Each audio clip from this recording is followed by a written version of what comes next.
l'enjeu et l'importance de cette thématique. Alors, en réalité, pour commencer, je vais commencer par expliquer ce qu'on appelle par entreprise sociale. Et ensuite, je vais aborder entreprise inclusive. Donc, l'entreprise sociale, en réalité, c'est toute organisation de droit de personnes morales de droit privé qui a une lucrativité particulière, c'est-à-dire qui a une lucrativité limitée ou nulle et qui a un projet économique dont les aspects sociaux et environnementaux représentent la majorité du modèle d'affaires. Et le groupe cible va être les personnes à faible revenu. Au fait, lucrativité limitée veut dire que l'entreprise a eu un modèle d'affaires et qu'elle propose ce modèle d'affaires à des clients ou à des groupes cibles et qui ramène des revenus. Maintenant, les revenus, c'est que là où joue la notion de la lucrativité limitée, c'est que les revenus ne sont pas partagés en totalité entre les actionnaires de l'entreprise. C'est que il y a une partie, la majorité des revenus sont réinvestis dans l'action sociale de l'entreprise.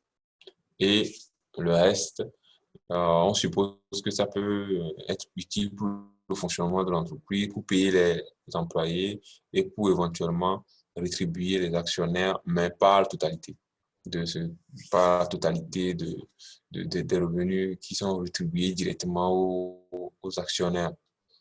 Donc, une entreprise sociale, sa particularité, c'est ça. Donc, en réalité, c'est toute organisation qui a un modèle d'affaires qui prend en compte les aspects sociaux et environnementaux et la lucrativité doit être limitée ou nulle. Mais dans ce cadre, il n'y a pas les entreprises du secteur financier parce que on ne peut pas classer les entreprises du secteur financier dans les entreprises sociales parce que l'essence des entreprises du secteur financier, c'est de toutes les façons de faire du profit.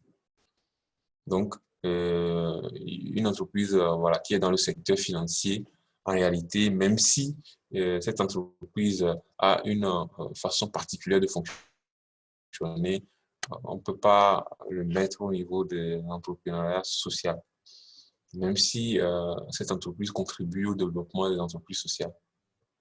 Mais par contre, on peut mettre au niveau des entreprises sociales les associations et les ONG parce que, a priori, ce sont des organisations à but non lucratif et en réalité, en principe, elles n'ont pas en réalité le droit de faire la lucrativité. Mais pourquoi elles peuvent être en entreprise sociale? Parce que lorsqu'on prend le concept de l'entreprise sociale, c'est qu'on parle de lucrativité nulle ou limitée. Donc, les associations, en réalité, c'est équivalent à une lucrativité nulle, vous voyez. Et il n'est pas interdit aux associations de poser des actes de commerce au niveau de la loi. Mais les actes de commerce, elles peuvent poser, mais c'est très limité et c'est très encadré. Donc, les associations, une fois qu'une association dispose d'un modèle d'affaires circonscrit qui répond à son objet social et qu'elle a une lucrativité limitée ou nulle, alors on peut la classer dans la catégorie des entreprises sociales. Donc, c'est ça la notion de l'entrepreneuriat social.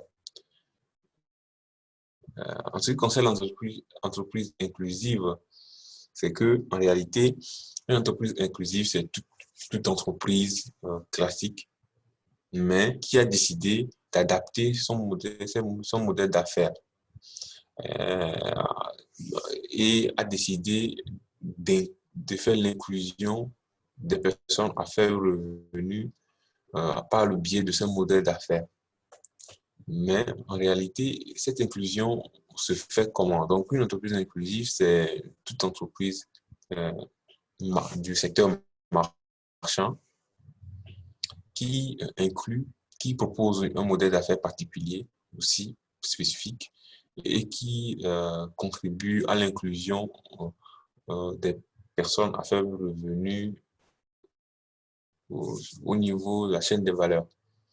L'inclusion se fait à 3 niveaux. Le premier niveau, c'est que cette entreprise inclut les personnes à faible revenu sous forme de clients ou sous forme de producteurs ou encore sous forme d'employés. Donc, bon, sous forme de clients, si cette entreprise propose des produits qui n'étaient pas accessibles, mais des produits avec des prix qui répondent au pouvoir d'achat des personnes à faible revenu. Donc, cette entreprise contribue alors à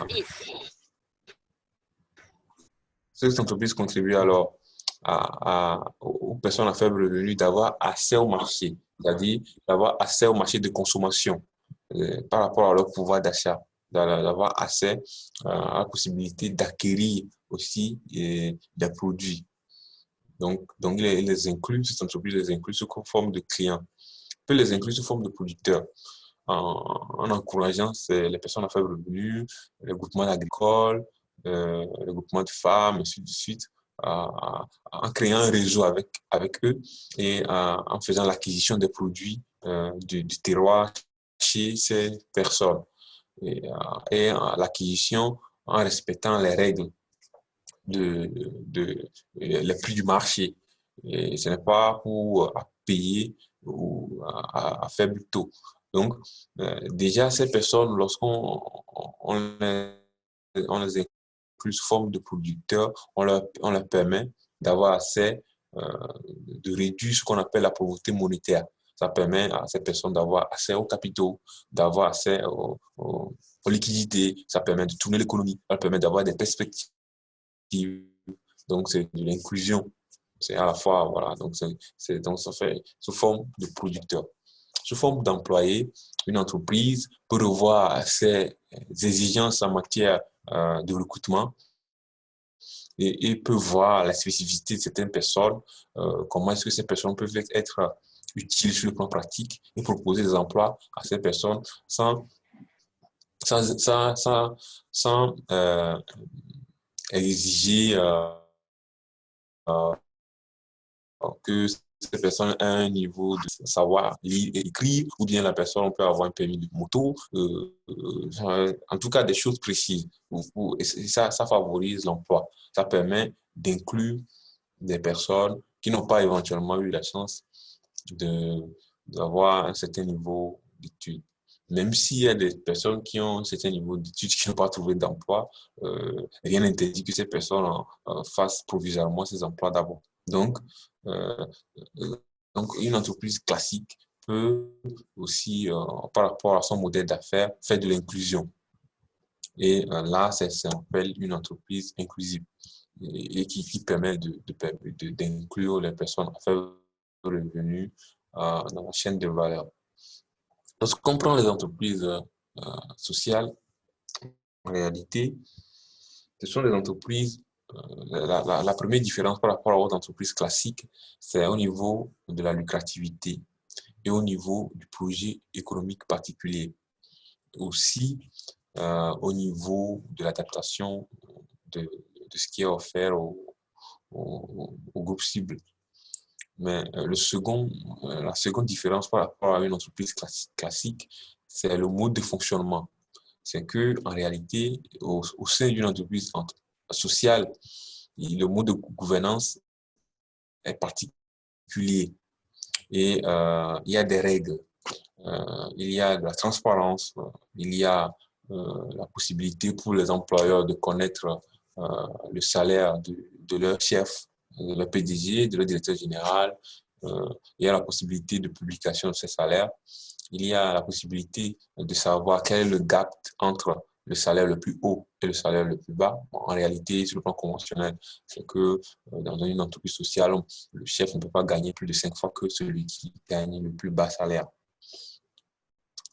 Et ensuite, il y a ce qu'on appelle le mode de gouvernance démocratique, c'est-à-dire la possibilité pour les employés de s'exprimer sans complexe, la possibilité voilà, de faire une gestion horizontale, c'est-à-dire d'associer euh, les, les employés, les syndicats, si ça existe, à la prise de décision. Dans une entreprise sociale, la prise de décision ne se fait pas seulement ça ne se fait pas de façon verticale,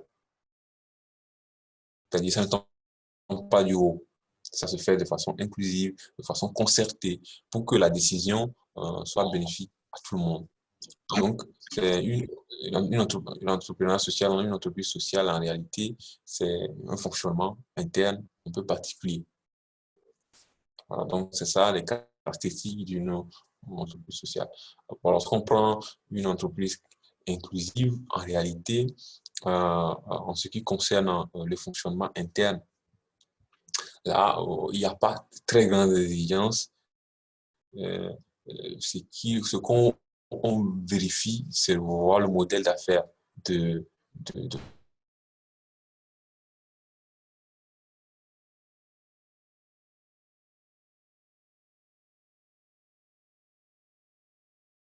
l'entreprise, au moins 50% de modèles d'affaires qui sont orientés vers l'inclusion.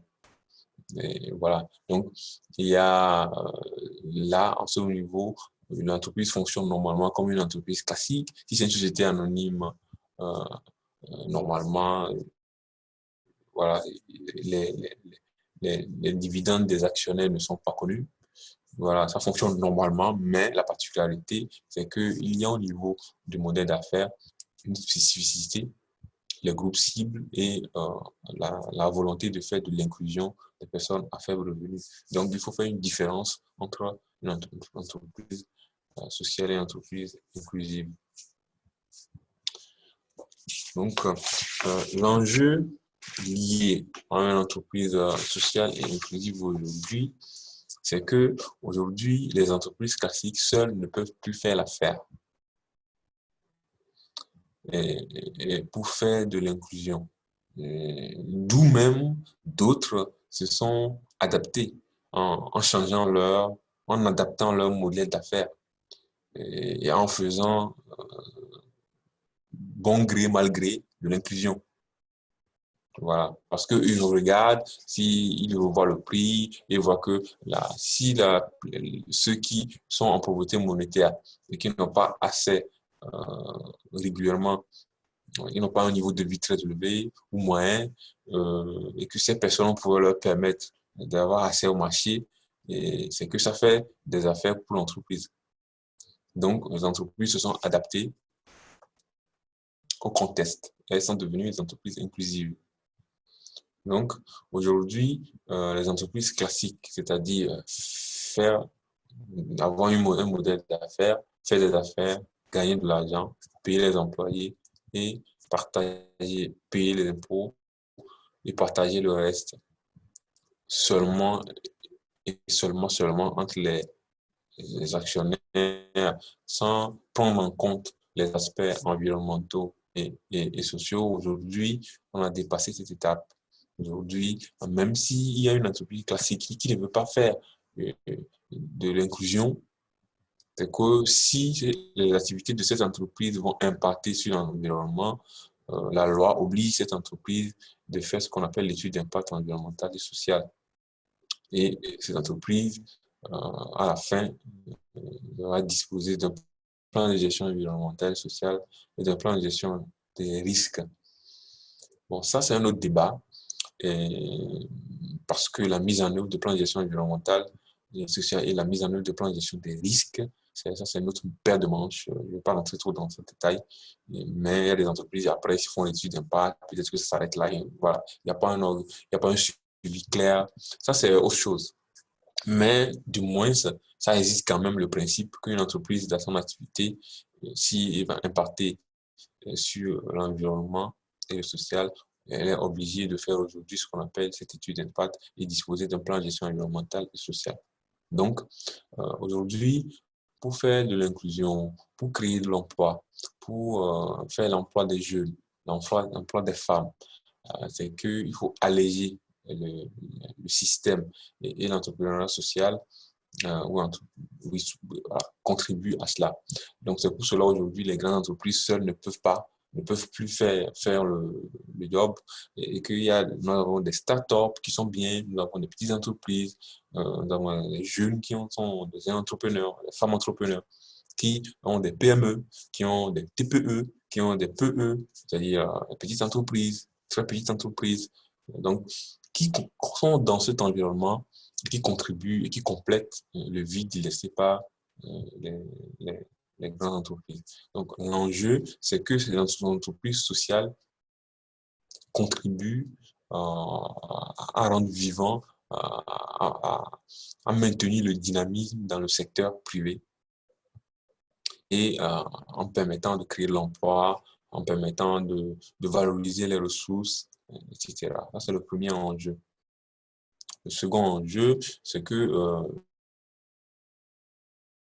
aux politiques publiques, par exemple, nous avons le PND qui prévoit pour le secteur privé la contribution pour la mise en œuvre des actions de PND. Les entreprises sociales et inclusives apportent aussi leur part et permettent de, de, de valoriser à la fois l'économie, de valoriser les petits territoires, de faire, créer de l'emploi, de rendre vivant l'écosystème commercial et économique. Donc, c'est important, c'est un enjeu pour qu'un pays soit vivant et dynamique. On a besoin de ça. Donc, le troisième enjeu, c'est que ces entreprises attirent les investisseurs et qu'il est important de faire un travail au niveau des investisseurs qui sont peut-être déjà sur place, de comprendre pourquoi il faut intervenir et soutenir les entreprises sociales. Cette question n'est pas encore résolue, mais un travail devait être fait. Certains investisseurs comprennent, d'autres sont spécialisés au financement des entreprises sociales, mais il y a beaucoup, pour le moment, qui ne comprennent pas encore le thématique. Pour eux, une entreprise sociale, il n'y a pas de lucrativité. Les gens ne peuvent pas rembourser. Donc, alors qu'ils oublient que ces gens travaillent sur un modèle d'affaires et que si on dit lucrativité limitée ou nulle, ça veut dire tout simplement un réinvestissement des revenus. Ça veut dire que ce n'est pas une activité qui est à taux nul. C'est une activité qui ramène des revenus, mais c'est au niveau de la gestion des revenus, c'est la gestion des revenus qui est particulière au niveau de ces entreprises. Parce qu'il y a la majorité des revenus qui sont réinvestis dans l'action sociale. En réalité, pour l'investissement dans l'action sociale, c'est que si une entreprise veut agrandir son marché, si elle commence petite, souvent, les entreprises commencent petites, elle réinvestit, elle agrandit son champ d'intervention. Après, si elle veut diversifier son action sociale, elle a le droit de le faire, elle réinvestit toujours. Après, si elle voit qu'elle n'a plus besoin d'élargir son le secteur social, au mot de faire, c'est qu'elle peut faire des actions accessoires, ce n'est pas interdit. Mais une entreprise sociale doit maintenir cette approche de prioriser les questions sociales et environnementales. Donc, ça, c'est l'enjeu par rapport aux entreprises sociales. Pour les entreprises inclusives, c'est que ce sont les entreprises en réalité qui directement permettent aux personnes à faible revenu de bénéficier ou de bénéficier de l'inclusion sociale et économique, c'est-à-dire en leur permettant d'avoir accès au marché, donc le fait de consommer. Alors, lorsqu'on consomme, bah, on fait tourner l'économie. Donc voilà, mais il faut que pour consommer, il faut avoir le pouvoir d'achat. Et c'est pour cela que les entreprises inclusives ont adapté le modèle d'affaires par rapport au pouvoir d'achat des populations qui n'ont pas de grands revenus. Et après, il faut proposer aussi de l'emploi à ces personnes pour les intégrer socialement.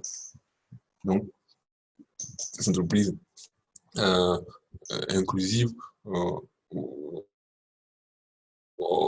sont très importantes et et il y a les enjeux. Les enjeux, c'est non seulement de permettre aux populations d'avoir accès au marché de consommation, c'est très important, euh, de leur permettre d'avoir une intégration sociale parce que en leur proposant des emplois dignes, mais qui, avec des profils adaptés à des besoins bien précis.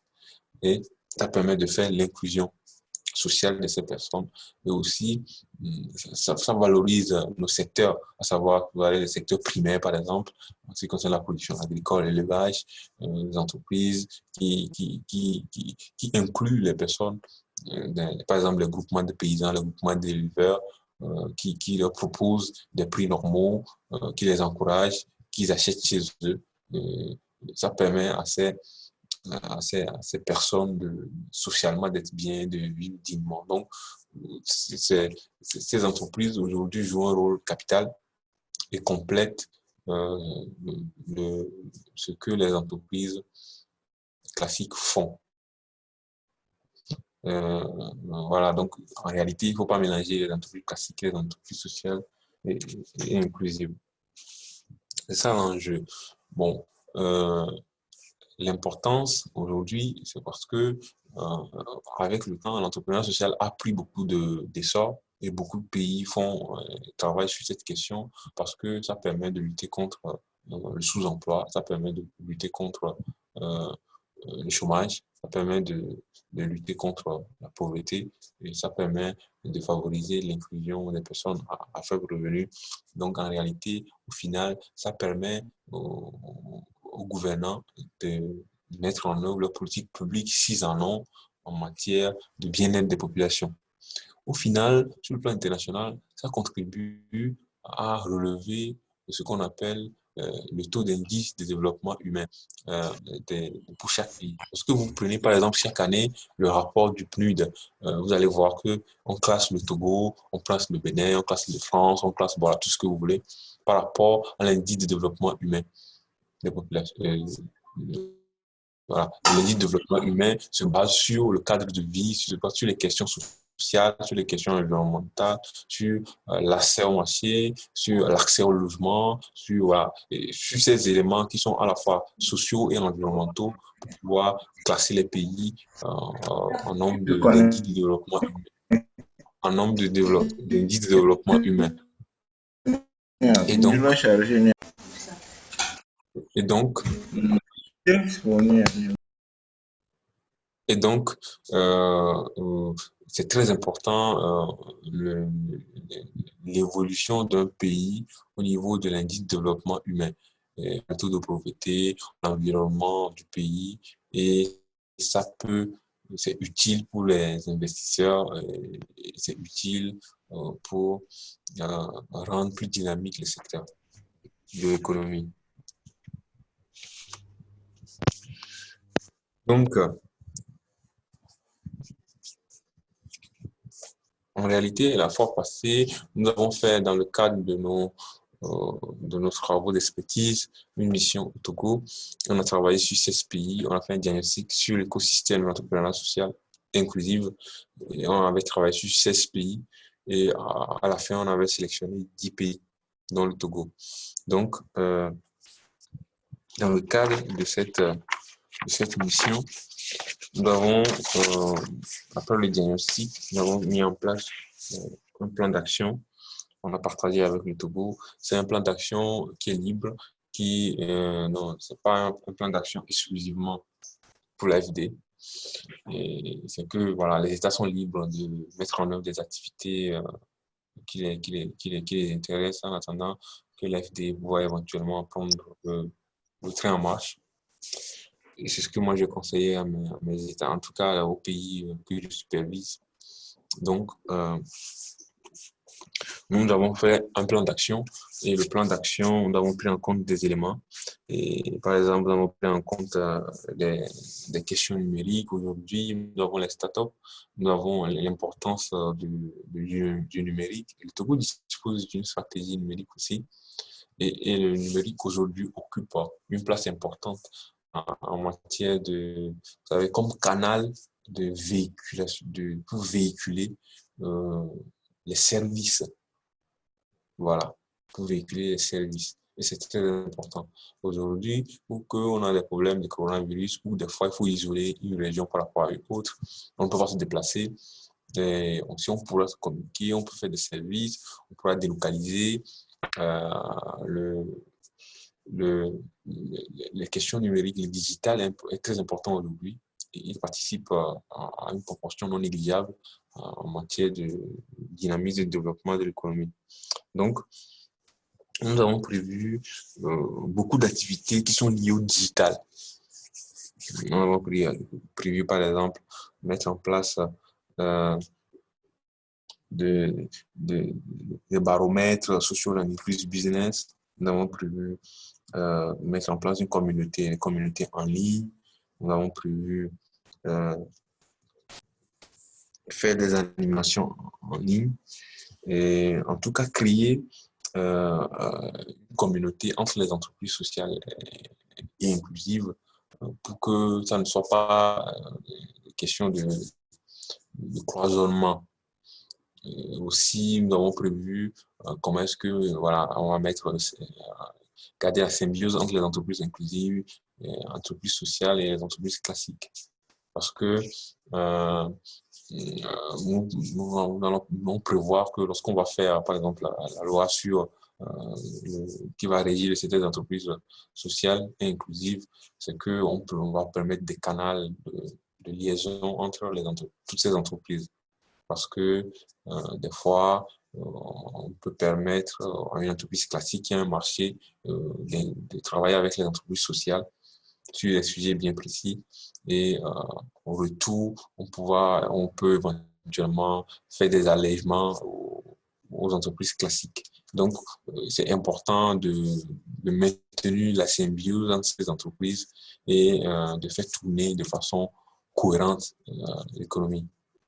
Donc, dans le cadre de notre plan d'action, nous avons prévu beaucoup d'activités sur le numérique et beaucoup d'activités de symbiose, beaucoup d'activités de brassage entre les différents types d'entreprises. Nous avons prévu des événements aussi comme des sommets annuels, mais ces sommets annuels, en réalité, doivent se greffer sur les sommets annuels qui existent déjà dans les pays pour voir si il va falloir améliorer ou s'il faut faire des sommets annuels régionaux.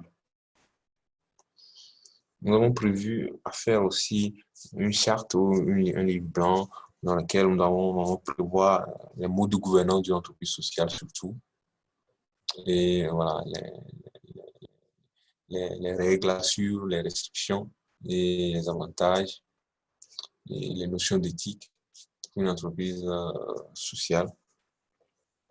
Et ensuite, nous avons prévu, par exemple, faire des structurations. On a commencé déjà, une loi qu'on va commencer très bientôt, et une politique publique qui va venir un peu plus tard, et aussi les livres blancs et la charte qui va venir, pas tout de suite, mais qui va venir aussi. Et en cas d'urgence, on a prévu voir avec le gouvernement si des activités bien précises, si on ne peut pas prendre éventuellement des actes réglementaires pour pouvoir compléter certaines dispositions législatives. Par exemple, si on prend dans la loi, si on prévoit des questions d'allègement au niveau de la fiscalité, prévoir des éléments qui sont plus adaptés par rapport à la taille des entreprises sociales. Comment est-ce qu'on peut voir au niveau du coût général des impôts, comment on peut directement améliorer ça pour prendre un acte réglementaire pour compléter le coût général des impôts. Et on pourra voir au niveau de la loi de finances. Bon, vous savez très bien que la loi de finances est annuelle, donc pour ne pas créer une instabilité, pour dire que chaque année, on va revoir pour l'entreprise sociale, on va prévoir dans la loi des dispositifs qui cadrent avec les besoins des entreprises sociales et inclusives. Et là, ensuite, comme il ne faut pas revoir, parce que le code général des impôts, c'est un grand acquis, on pourra éventuellement prendre des actes réglementaires pour compléter. Au niveau public, on va avoir des échanges, je pense, avec ces organes bientôt, à savoir le marché public et fiscalité pour pouvoir échanger techniquement, pouvoir voir si on prévoit un marché, on a prévu 25% pour les jeunes. En réalité, c'est comment c'est réparti, c'est par rapport à quelle entreprise, c'est par rapport à quelle taille. Voilà. Tous ces éléments ne sont pas détaillés. Comment est-ce que on fait l'évaluation d'accès à ces pourcentages? Est-ce que dans ce pourcentage, les entreprises sociales ont déjà accès? Si oui, quel est le taux? Voilà. Sinon, bon, voilà, il va falloir qu'on s'entende sur un taux. Et il va falloir que dans la nouvelle loi, on prévoit de façon très précise. Moi, je vais à ça pour que on ait le mécanisme clair d'accès au marché public pour les entreprises sociales. Je pense qu'en réalité, ce sont des petites entreprises. Donc, par exemple, si vous prenez l'exemple de l'Union européenne, parce que je travaille avec les projets de l'Union européenne et puis avec sur les questions de marché public de l'Union européenne en Côte d'Ivoire un peu, c'est que l'Union européenne fait la promotion des groupements d'entreprises, des consortiums, parce que le marché public est restreint et on ne peut pas le donner à une seule entreprise. Si on donnait à une entreprise sociale, les autres ne vont pas en bénéficier. On ne peut pas satisfaire tout le monde, ça c'est sûr. Donc, on encourage à ce que les entreprises soient constituées en groupements d'entreprises. Ça peut être des entreprises en groupement thématique pour pouvoir participer au marché public, par exemple. Ça arrange tout le monde. C'est que, bon, voilà, si on propose un marché, voilà, on a un système qui certifie le groupement d'entreprises. Voilà, c'est pour cela il est important d'avoir la structuration du secteur de l'entrepreneuriat social et inclusif. Parce que si on n'a pas une structuration, on ne va pas savoir qui on appelle groupement, sur quels critères on va avoir le groupement d'entreprises. Ce n'est pas le même critère que les entreprises classiques. Voilà. Si c'est une entreprise inclusive, sur quels critères on peut parler de groupement d'entreprises? Est-ce qu'au niveau des entreprises classiques et inclusives, pardon, est-ce qu'on peut parler de groupement d'entreprises? Voilà. Au niveau de l'entreprise sociale, est-ce qu'on peut parler de groupement d'entreprises? Bon, est-ce qu'on peut parler de consortium au niveau des entreprises sociales et inclusives? Voilà. Est-ce qu'on peut parler de fêtières au niveau des entreprises inclusives et sociales? Bon, voilà. Donc, nous, dans nos travaux, pour vous donner un avant-goût, on a évité de mettre ce qu'on appelle fêtière dans les entreprises inclusives. Parce que le mot fêtière, en réalité, a un lien avec la société civile. Et pour nous, les entreprises sociales, en réalité, c'est un peu mixte. Donc, au niveau des entreprises sociales, on peut, si on veut créer un mouvement, parce que dans le cadre de nos plans d'action, on a prévu de créer une communauté, une fêtière nationale qui regroupe toutes les entreprises. Ça, c'est une fêtière nationale, en réalité, qui veut participer au marché public, vous voyez. Et donc, on a, au niveau des entreprises sociales, on peut avoir une fêtière nationale, on peut avoir une fêtière thématique, mais au niveau des entreprises inclusives, on a évité de mettre cette notion parce que on considère qu'au niveau des entreprises inclusives, ce sont les entreprises normales, mais qui ont adapté tout simplement leur modèle d'affaires pour faire l'inclusion. Donc, eux, bon, on ne parle pas de fêtière. En réalité, directement, eux, c'est le patronat. Donc, on n'a pas lié la notion fêtière aux entreprises inclusives pour de bonnes raisons. Voilà. Donc, en réalité, les lois, éventuellement, les éléments, le cadre juridique qu'on va proposer vont aborder ces sujets, de permettre aux entreprises de travailler en symbiose, ensemble, de constituer des fêtières thématiques surtout. Mais lorsqu'on a un marché public qui est disponible, c'est que elles peuvent participer en groupe et en groupe, elles seront plus fortes. Et parce que le contexte ne peut pas permettre, par rapport au faible pourcentage dont on dispose, le marché public, de donner le marché public à une seule entreprise. Déjà, si on permet aux entreprises sociales de se constituer en groupement, en consortium ou en fêtière, c'est toujours la notion de l'entrepreneuriat social qui est renforcée parce que c'est toujours partagé. Vous voyez, ce n'est pas pour un seul groupe, une seule personne, une seule entreprise. Non, c'est voilà, ça bénéficie et ça rejaillit sur, vous voyez, sur un grand nombre de bénéficiaires. Donc, ce sont ces éléments que nous allons prévoir dans la loi. Bon, reste à discuter avec le service de marché public sur les dispositions. Bon, ça, on fait là ces échanges, des ateliers les jours à venir.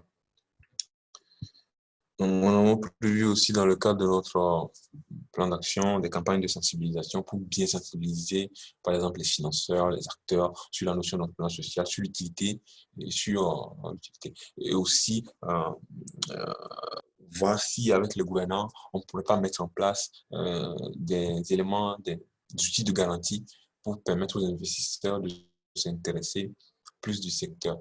Parce que les investisseurs ont peur s'il n'y a pas de fonds de garantie pour les entreprises sociales, parce qu'on considère que ce sont les entreprises qui sont intéressantes et contribuent à l'inclusion des populations, lutte contre la pauvreté. Mais en réalité, ce sont les entreprises les plus fragiles parce que ne sont pas de grande taille, elles sont en myriades.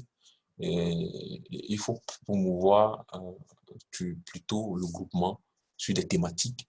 Bien sûr que chaque entreprise va constituer, aura son indépendance sur ses activités bien précises, mais quand il s'agit de tout ce qui est national, à savoir les marchés publics et autres choses, il va falloir les inciter à aller ensemble.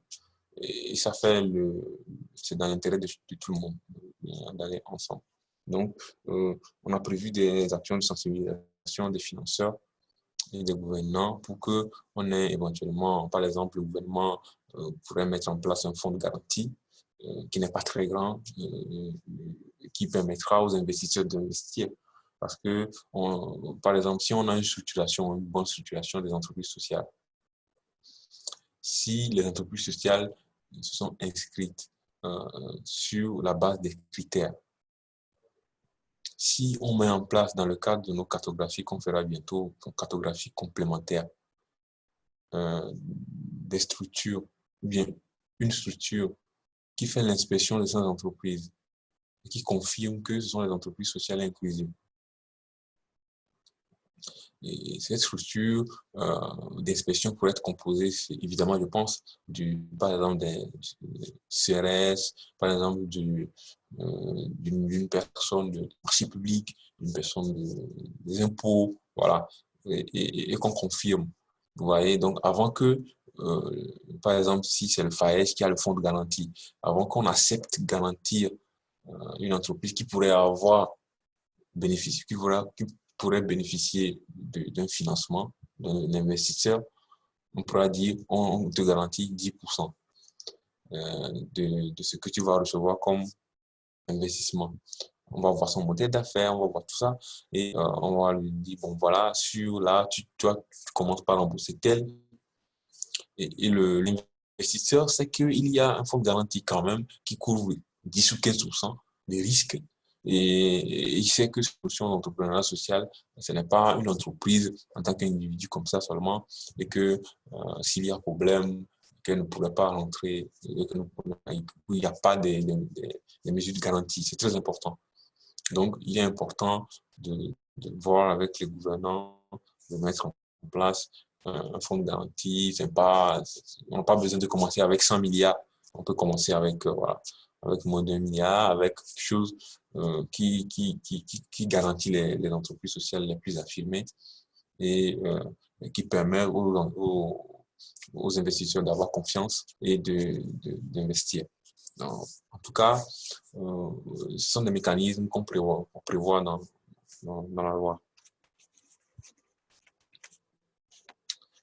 Donc, par rapport à notre plan d'action, ce sont ces différents types d'activités qu'on a prévu. Et aussi, on a prévu voilà, des actions de cohérence entre les programmes, entre les bailleurs de fonds, pour voir et comment est-ce que si les bailleurs de fonds ont des programmes qui vont dans ce sens, comment est-ce que les coordonner, comment les rendre cohérents et pour que les actions ne soient pas dispersées.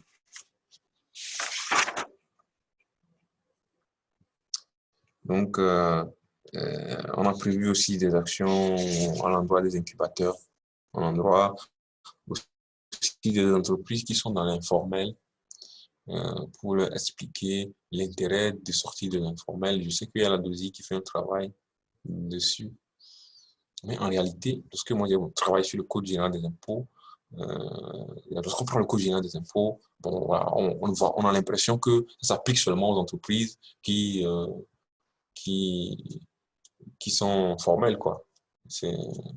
Même si on veut sortir de l'informel, je pense que c'est des choses qu'on va corriger, c'est que voilà, il faut inciter les entreprises informelles de devenir formelles. Euh, le fait d'avoir le CFE pour leur faciliter la démarche administrative n'est pas suffisant.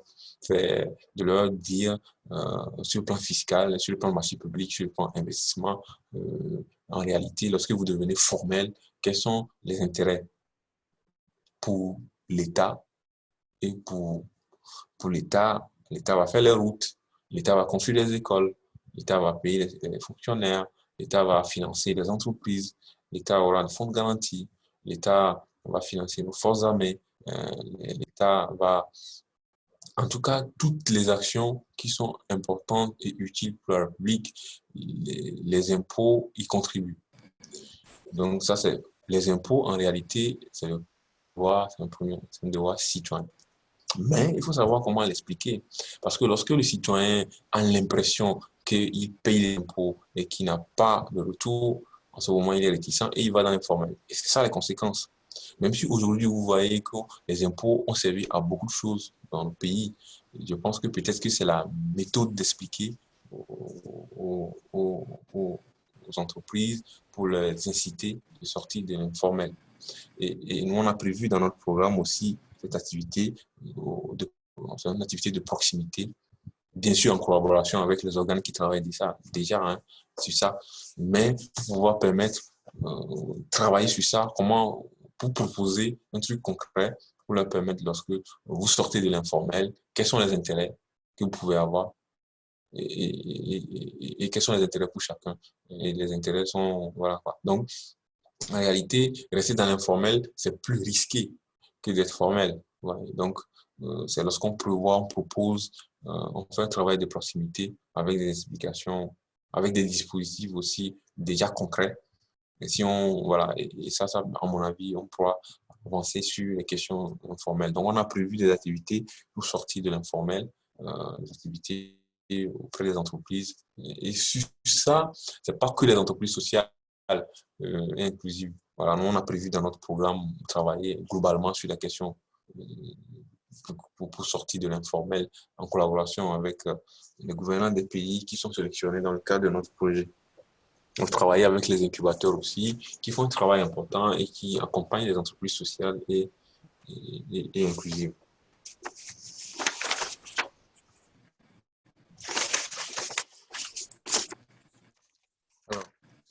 Euh, donc, en réalité, pour permettre au Togo d'avancer sur cette question, nous avons besoin des outils.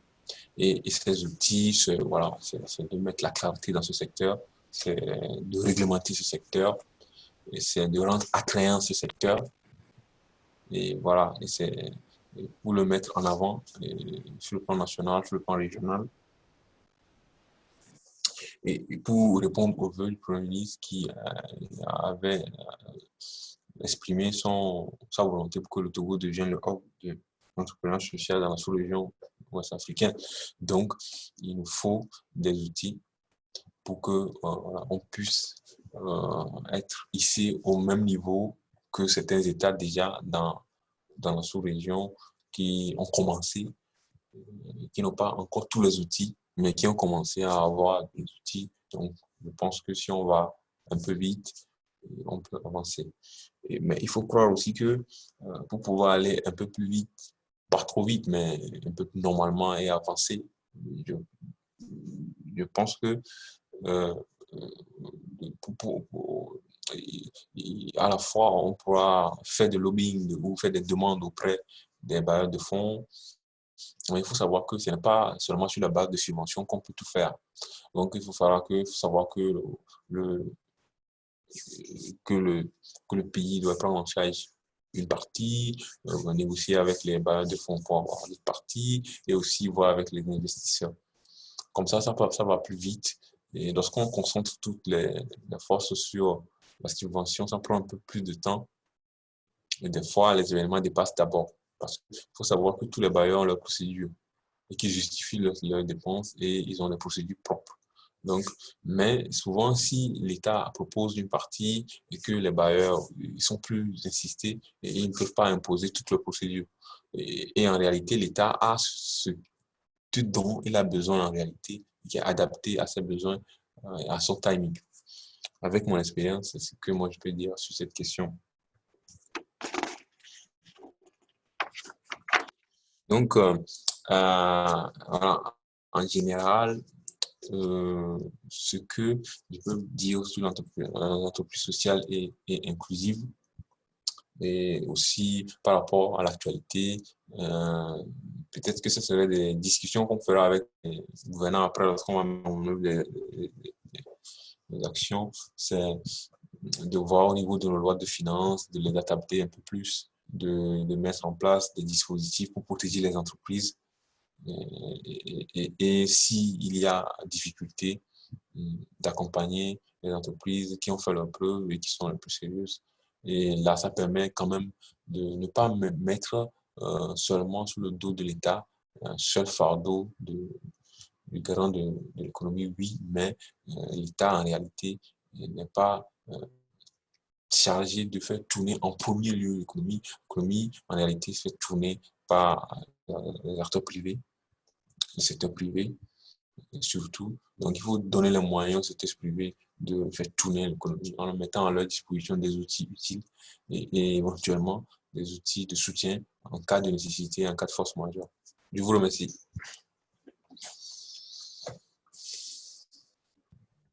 Merci beaucoup, Monsieur Nestor, pour votre présentation. Si. C'est vraiment de la routine, bon, mais parce que on s'en sort assez bien. Et la répétition nous permet de mieux cerner la thématique. Maintenant, Ça va finir bientôt. C'est l'avant-dernier, ça va finir bientôt. Donc, nous sommes montés à une vingtaine de participants. Il y a le 20e qui se connecte déjà. Je vais l'accepter après. Ouais. Donc, nous allons ouvrir la vague des questions-réponses. Nous allons prendre 5 questions par vague.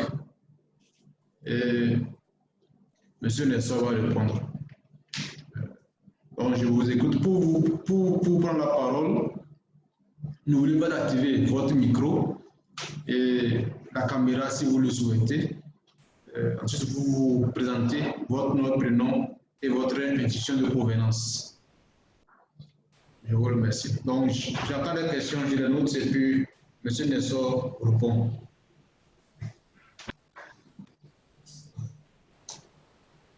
Je vais prendre la parole.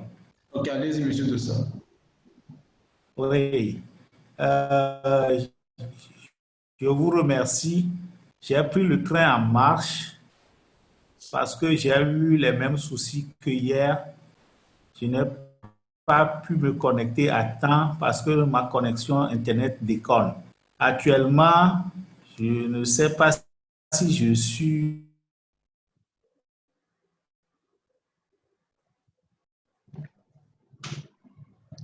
Peut-être qu'il peut écrire sa question. Cheikh Ola, il peut écrire sa question s'il veut. Oui, il peut écrire sa question dans le chat. Dans le chat, voilà. Vous pouvez écrire votre question dans le chat et puis moi, je vais lire ça pour vous. Voilà, parce que s'il a des problèmes de connexion, on va faire passer... Oui. Donc, ok, je vais écrire dans le chat et ça va... Donc, ça marche maintenant. Allez-y, on va voir. Bon. Je ne vois pas, hein. Je vais écrire. Ah oui, bon. Pour laisser la place à ceux qui ont questions. Voilà, allez-y. Poser ça. Ouais. Merci. D'accord. Donc, vous nous écrivez alors. Il y a M. Daniel Peta qui lève le doigt là. M. Peta, vous avez la parole. Ok, merci M. Kola. Et merci au présentateur aussi. En réalité, par rapport aux entreprises qui sont dans le formel et qui doivent en principe revenir, et dans l'informel qui doivent revenir dans le formel si les conditions le permettent, que la DOSI gère. J'aimerais, ce n'est pas au présentateur, mais peut-être si notre collègue de la DOSI est là, peut-être il peut nous dire ce que la DOSI fait pour que les entreprises qui sont dans l'informel soient dans le formel. Qu'est-ce que la DOSI fait en attendant que la loi par rapport au coût des impôts qu'ils doivent peut-être prendre en compte ces choses. Maintenant, par rapport aux fêtières dont a parlé le présentateur, dont il a dit qu'il ne traite pas de ces cas où ils sont que c'est constitué pratiquement de sociétés civiles. Et maintenant, si par rapport à ça, un cas se présentait où les sociétés civiles sont une société civile qui fait des activités qui peuvent embaucher, prendre en compte les clients, le produit, et bon, je dirais tout ce qu'on a défini par rapport à une entreprise inclusive. Est-ce qu'elle reste toujours fêtière ou bien on peut la classer ailleurs? Merci. Si vous permettez, est-ce que j'ai le droit de répondre directement à cette question? Chocolat. Oui, Nestor, tu peux. OK. Alors, cher monsieur Daniel, c'est que je disais que les fêtières sont valables pour les entreprises sociales et que pour les entreprises inclusives, on évite de parler de fêtières parce que là, c'est le secteur marchand. Vous voyez? Et que par rapport au concept de la notion fêtière, on préfère le garder au niveau des entreprises sociales et qu'au niveau des entreprises inclusives, on ne va pas parler de fêtières. Mais au niveau des entreprises sociales, on va valablement parler de fêtières tout simplement parce que non seulement au niveau des entreprises sociales, nous avons les associations qui sont autorisées d'être entreprises sociales. Et Ok, voilà, donc c'est très cohérent, vous voyez. Donc, fêtière, oui, on a admis ça au niveau des entreprises sociales, mais pas au niveau des entreprises inclusives. Parce que au niveau des entreprises inclusives, si les entreprises se regroupent, c'est deux choses. Soit on les appelle, mais au niveau des entreprises sociales, on peut avoir groupement d'entreprises, on peut avoir consortium, on peut avoir fêtière nationale, on peut avoir fêtière thématique des entreprises qui sont uniquement dans le secteur marchand et c'est un risque de parler de ça au niveau des entreprises qui sont au niveau de... Voilà. Donc, je ne sais pas si je me suis fait comprendre, monsieur oui, Daniel. j'ai bien compris maintenant. Voilà.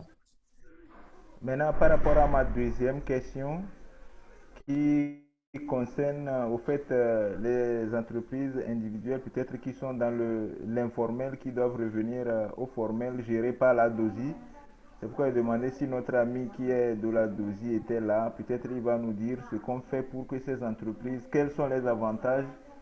Bon, ils doivent avoir peut-être plusieurs avantages qui leur permettraient peut-être de revenir de l'informel au formel. Parce que ça permet de payer les impôts qui vont rentrer dans tout ce que tu as expliqué. Maintenant, que fait la DOSI par rapport en attendant que la loi là n'ait pas? Parce que je sais qu'il y a beaucoup qui sont dans l'informel quand même. Oh oui, c'est ça. Donc, s'il y a la deuxième, peut-être qu'il peut nous éclairer plus, comme ça, je vais appuyer. Voilà, c'est ce que je me dis.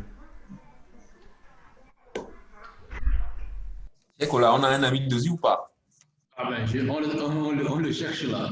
Monsieur Ekoué, c'est comme, ah oui, c'est comme Monsieur Ekoué, oui, il lève le doigt. OK. Ouais. Est-ce que c'est pour poser une question bien c'est une vient de la DOSI? Alors, c'est pour poser une question, merci. On Je suis cherche la DOSI Ekoué. d'abord. On prend quelques D'accord. secondes pour chercher la DOSI. Et est-ce qu'il y a quelqu'un de la DOSI ici parmi nous? Je ne suis pas sûr. Sinon, Il il est, serait il est, déjà... il est quand même bon. C'est pas... On y reviendra là-dessus, M. Kweta. Ok, merci. Ok, d'accord. Bon, Monsieur Ekoué, allez-y, votre question, s'il vous plaît. D'accord, merci. Je suis Ekoué Doyen de l'Agence nationale pour l'emploi. J'ai suivi avec intérêt la présentation de Nestor. Ça m'a beaucoup éclairé. surtout la nuance entre les entreprises inclusives et les entreprises sociales.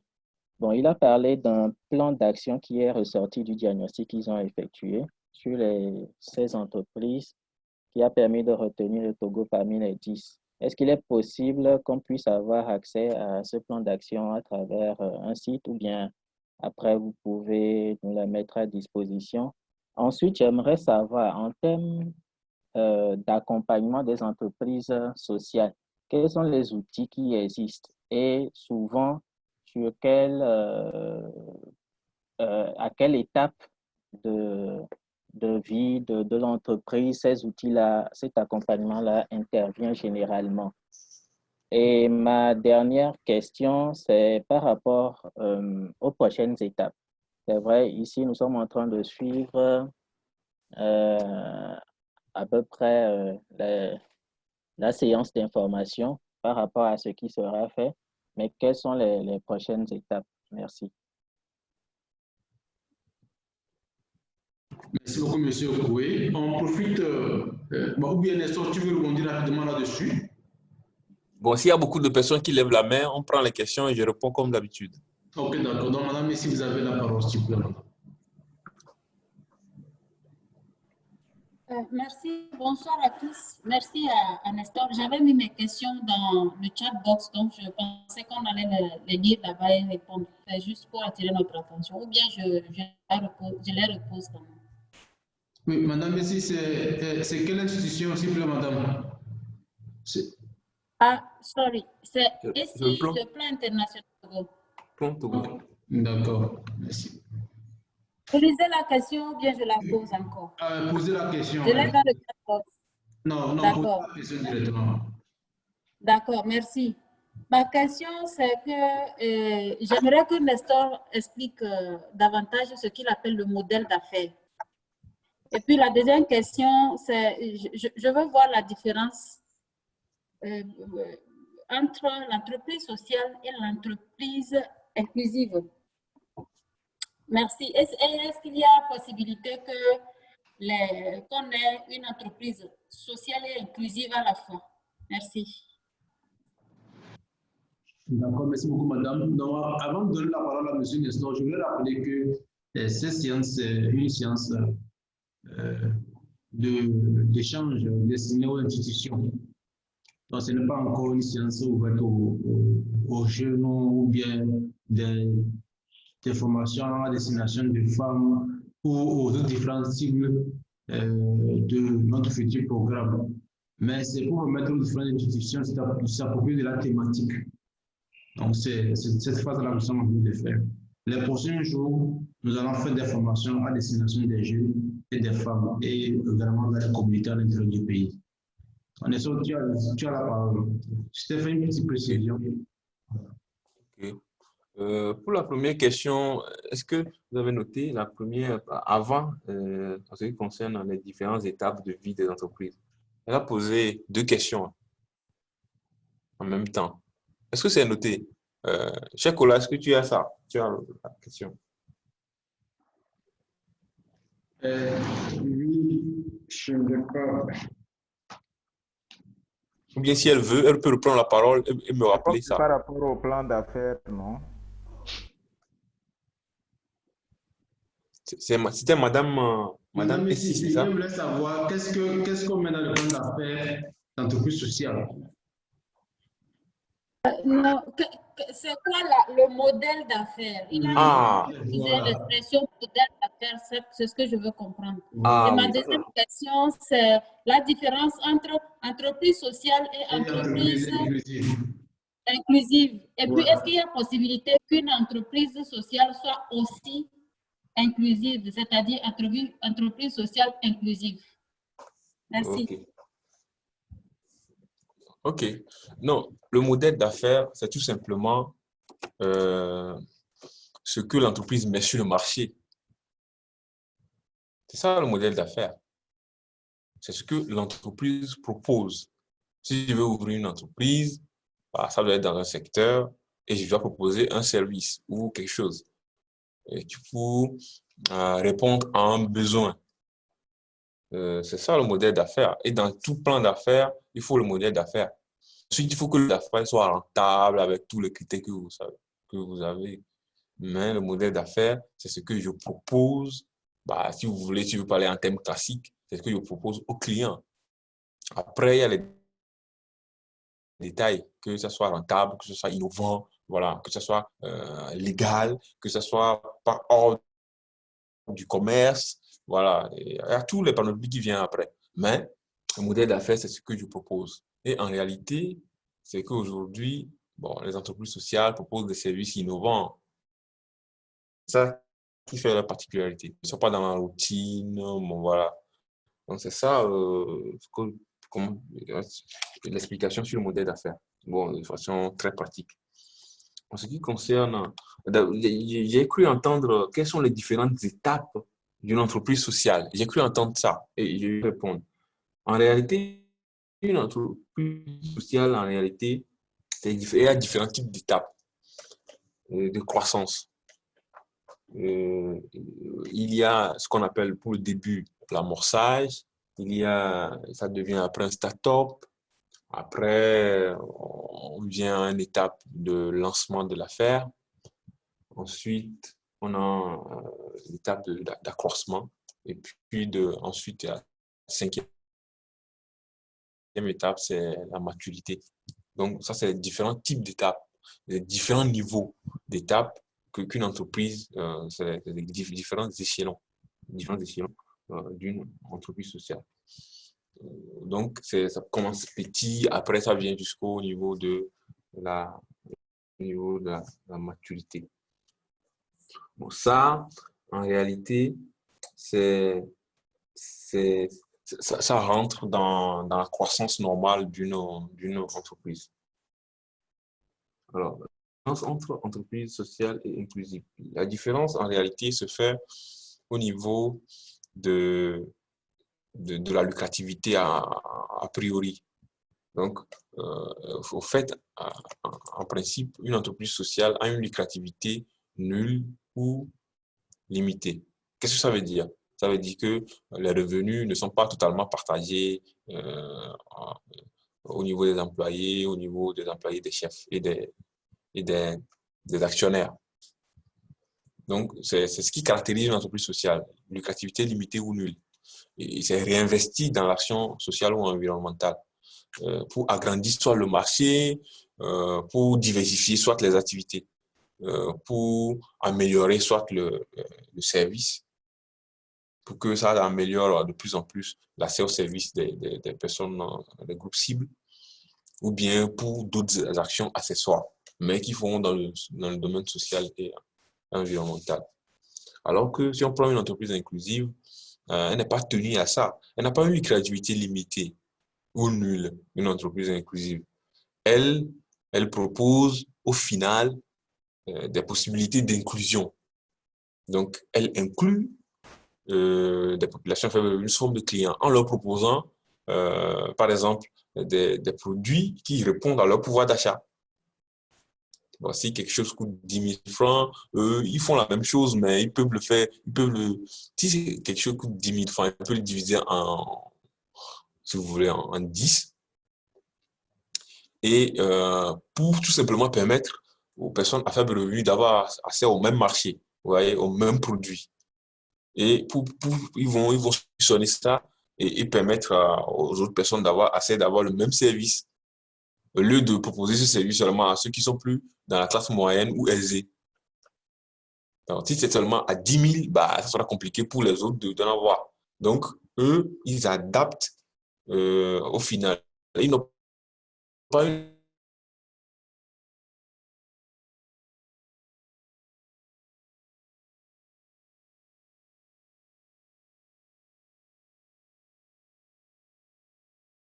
services qui revoient d'acheteurs écouler leurs produits. Par exemple, dans le cadre des coopératives, voilà, on a des entreprises qui font l'intermédiaire, qui font leurs produits, ils prennent et ils font l'exportation, mais en répondant de façon très normale et en respectant les prix légaux au niveau des coopératives et au niveau des paysans qui font la production pour leur permettre d'avoir une vie digne. Sinon, si on ne l'achète pas au bon prix, ils ne pourront plus produire après et ils vont vivre dans des conditions pas bien.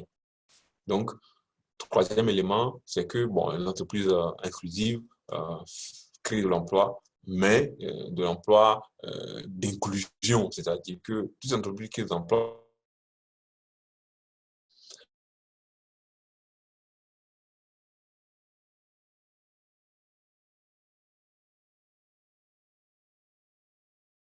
que ces personnes à faible revenu savent faire et les employer dans ce sens et éventuellement leur donner une formation complémentaire.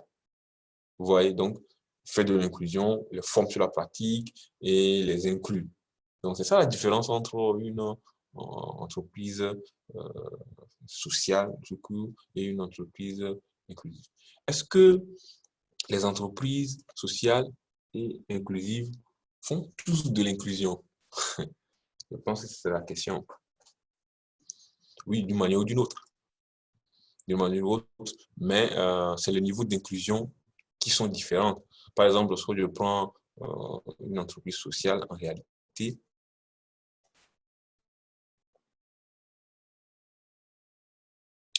c'est des produits, des modèles d'affaires, mais c'est par rapport à sa taille.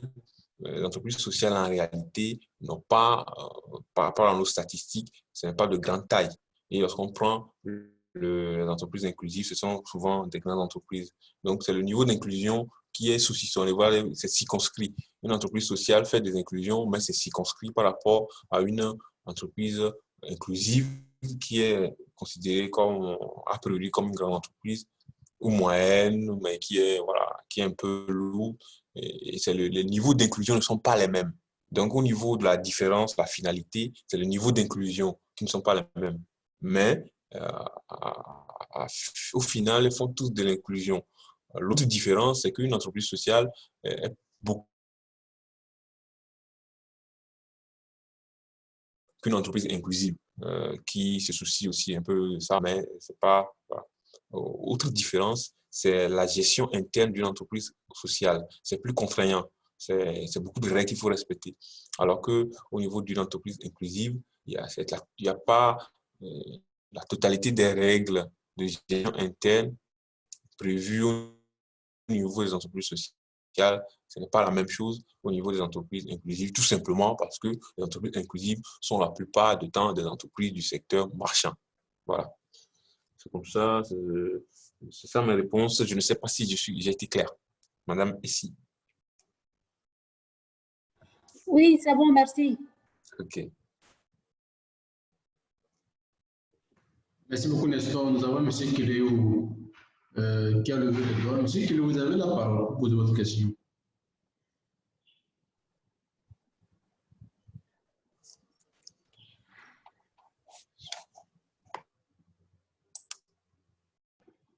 Monsieur Kiléou, s'il vous plaît.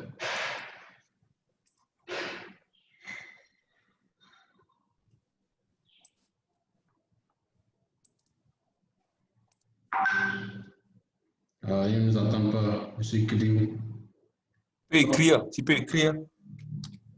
Monsieur Kiléou, bon, là, on prend une nouvelle question.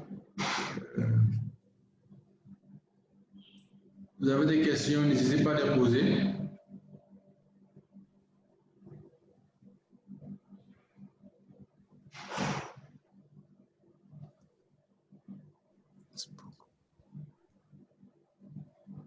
Sinon, avant, Nestor, est-ce que tu peux nous parler un peu des prochaines étapes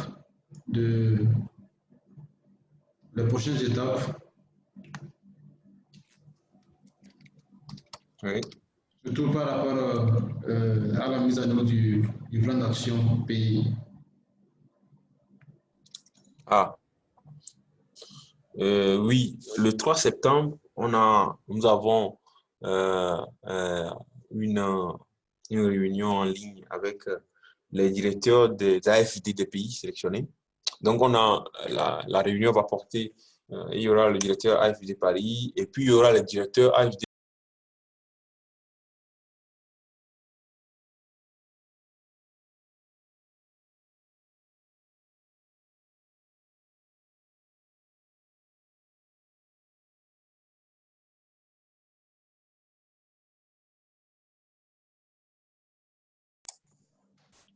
Okay.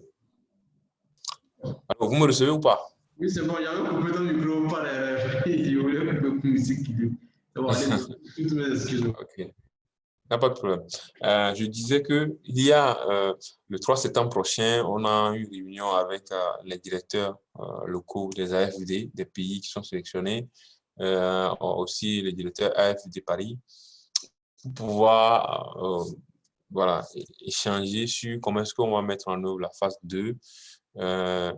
Et c'est le 3 septembre qu'on va faire cette réunion. Après, je vais vous faire la décision, mais il faut savoir que on va faire la réunion, on va prendre la décision, on va quand même prendre la décision budgétaire, parce que au niveau du budget, par exemple, voilà, on pourra voir si il y a des activités qui intéressent directement les AFD locaux et qui ont disposent des budgets sur ça ou pas. Si c'est l'AFD Paris qui va tout financer, on va décider de ça. Donc, on n'a pas encore décidé de ça. Et ensuite, on va décider à date précise ou à période, un mois précis où on va lancer la phase 2. Donc, ça, c'est des questions en suspens. C'est pour cela, comme je l'ai dit au début, je dis que le plan d'action est libre, que les États sont libres de commencer des activités, comme par exemple le cas du Togo, on accompagne le Togo sur ça, et que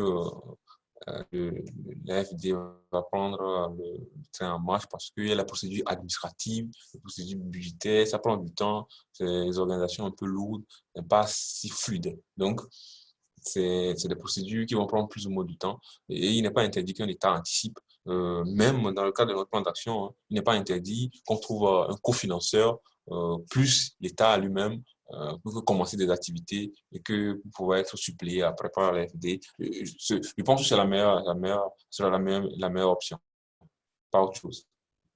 Donc, nous allons faire la réunion le 3 septembre pour pouvoir préciser les choses et je vous tiendrai au courant. Merci beaucoup, M. Nestor. Une question. Si M. Kiliwe est là, il peut poser sa question.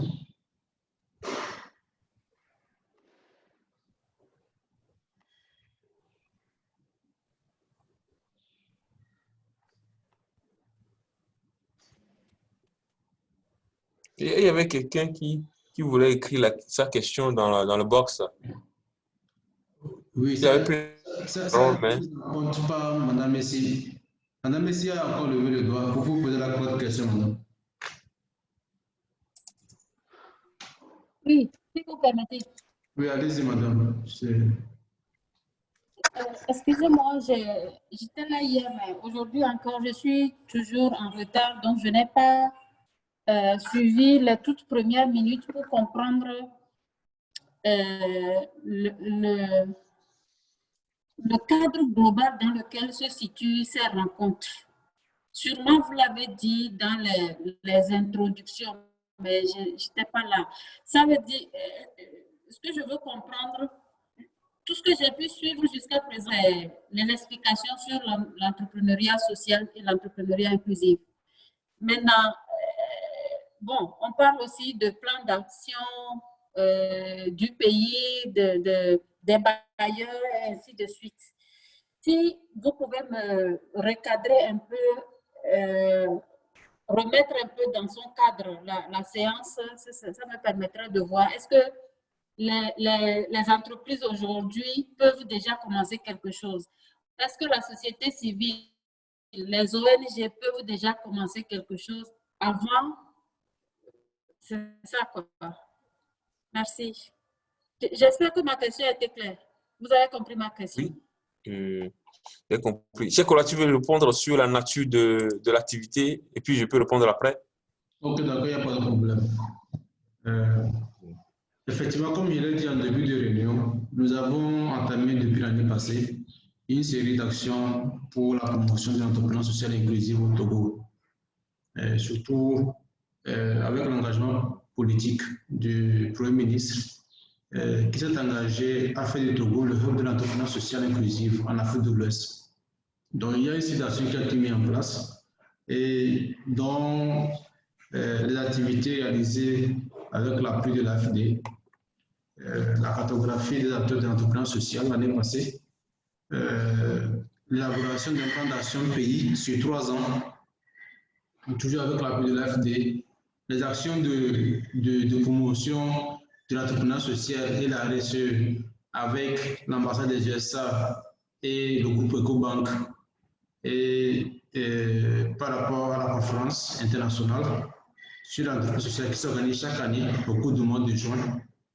Et ensuite, les activités d'élaboration de la loi cadre sur l'entreprise sociale. Donc, tout ceci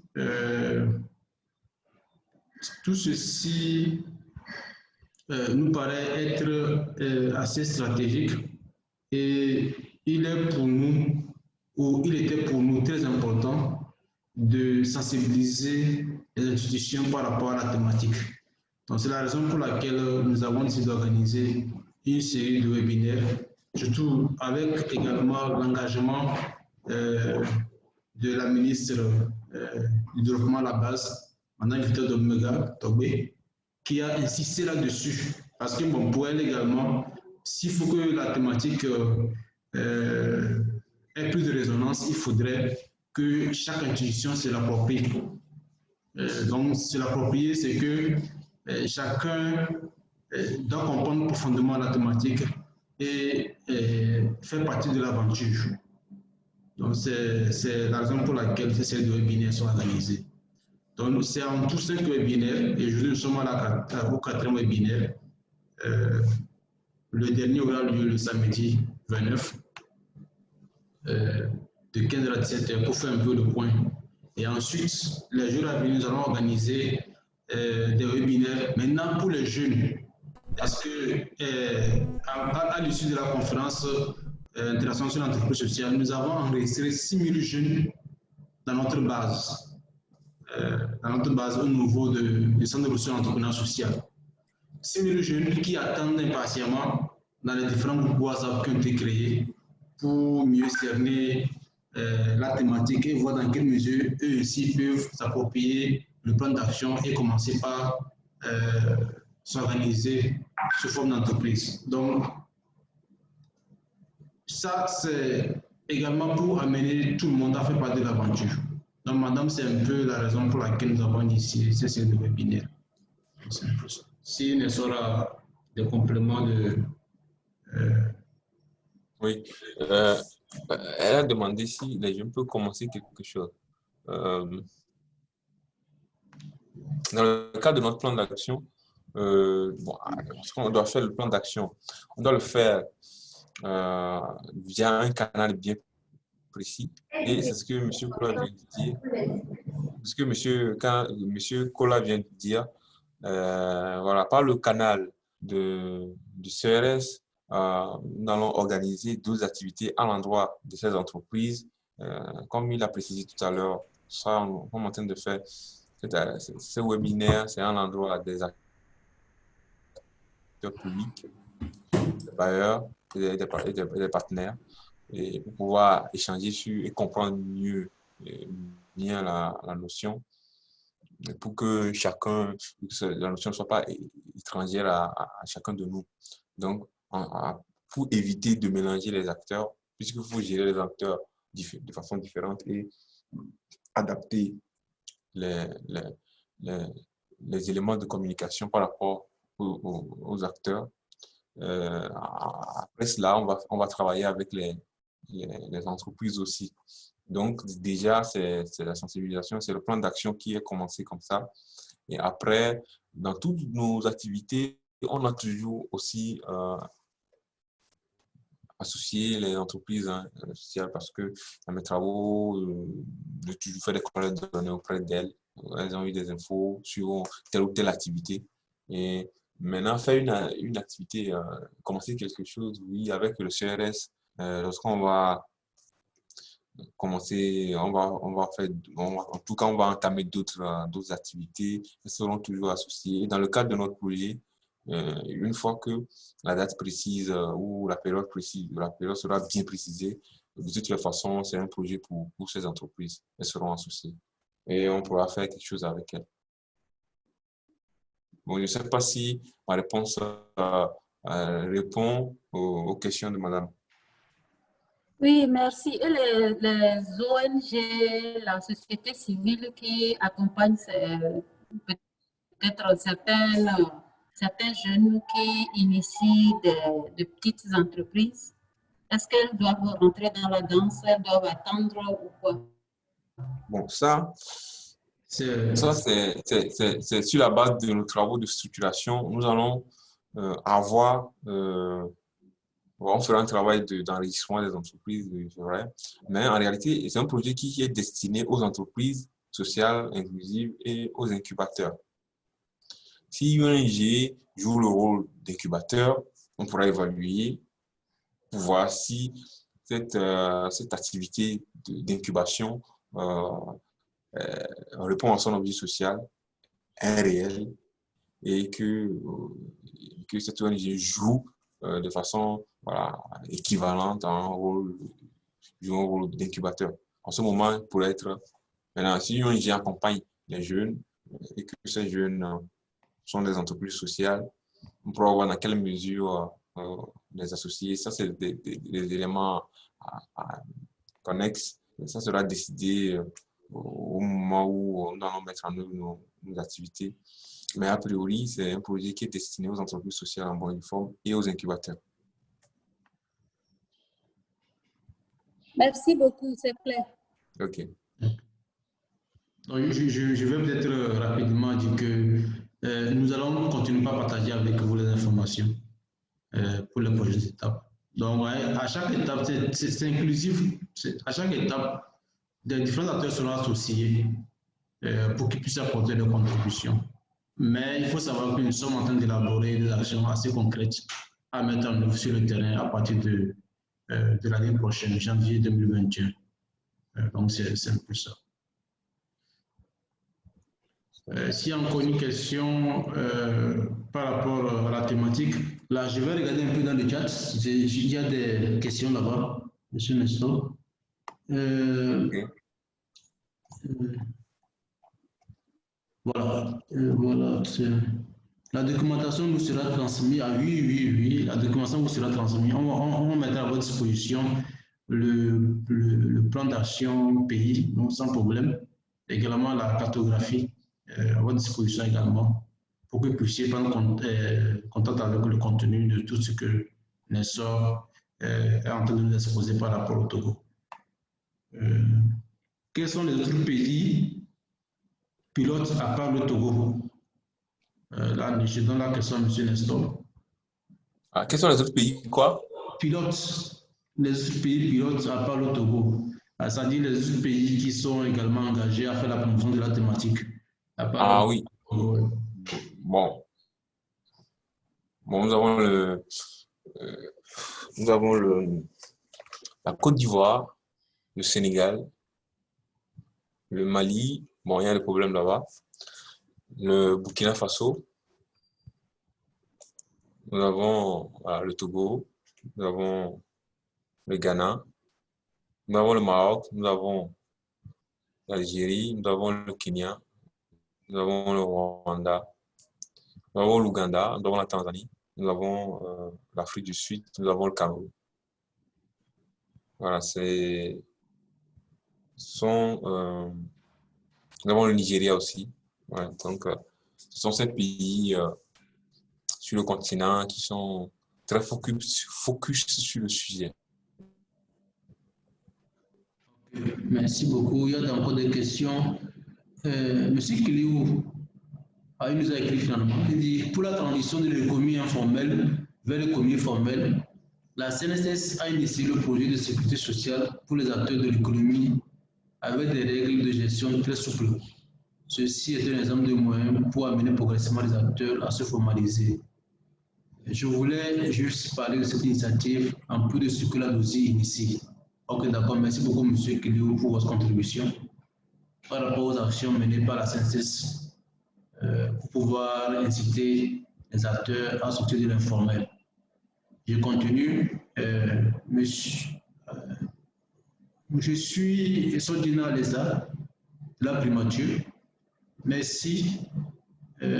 Pouvez-vous reprendre les différentes étapes d'une entreprise sociale et celle inclusive, s'il vous plaît? C'est M. Sodina Leza, de la primature. Nestor? Oui, les différentes étapes, c'est-à-dire quoi, définition, étape de croissance, Bon, moi, je veux avoir le sens de la question. La définition. Ah, ok. Voilà. Bon, alors une entreprise sociale, c'est toute organisation, une personne morale de droit privé, excepté les entreprises du secteur financier. Donc, c'est toute organisation à lucrativité limitée ou nulle qui dispose d'un projet économique qui est focalisé en majorité sur les aspects sociaux et environnementaux et destiné à faire de l'inclusion des personnes à faible revenu. Donc, la particularité d'une entreprise sociale, c'est la lucrativité. C'est aussi la particularité de son projet économique qui a une orientation sociale et environnementale. Et la particularité, c'est aussi son mode de gouvernance particulier qui prend en compte différents critères de gouvernance en matière de gouvernance horizontale, c'est-à-dire gouvernance démocratique, prise en compte des avis des employés, etc. Donc, c'est ça au niveau de une définition au niveau de l'entreprise sociale. Aussi, la catégorie d'entreprises qui peuvent être entreprises sociales, on peut avoir des associations, les ONG qui peuvent l'être parce que on peut avoir des entreprises elles-mêmes qui sont créées sous la rubrique d'entreprise, mais qui ont un modèle d'affaires orienté vers l'entrepreneuriat social et qui ont une lucrativité limitée ou nulle. Alors, une entreprise inclusive, ça concerne tout précisément les entreprises du secteur marchand et qui ont un modèle d'affaires adapté aux besoins des populations à faible revenu et qui contribuent à l'inclusion des populations à faible revenu sous 3 rubriques. La première, c'est qu'ils adaptent les offres par rapport au pouvoir d'achat des populations à faible revenu. Donc, ils les incluent en tant que clients et les incluent en tant que producteurs en favorisant les populations, en faisant l'acquisition au prix normaux auprès de ces organisations, par exemple les organisations paysannes, coopératives, et ainsi de suite. Aussi, une entreprise inclusive fait l'inclusion des populations sous forme d'employés en proposant des emplois décents et adaptés, par exemple, aux besoins sociaux des populations et même accompagne ces populations par la formation, les formations, modules de formation ponctuels pour que ces populations puissent répondre au niveau des postes bien précis. Donc, c'est ça la différence entre l'entreprise sociale et l'entreprise inclusive. La grande différence, c'est que les entreprises inclusives, c'est que ce sont les entreprises du secteur marchand. Ils n'ont pas une lucrativité limitée, mais ils adaptent tout simplement leur modèle d'affaires par rapport pour pouvoir faire l'inclusion de la population.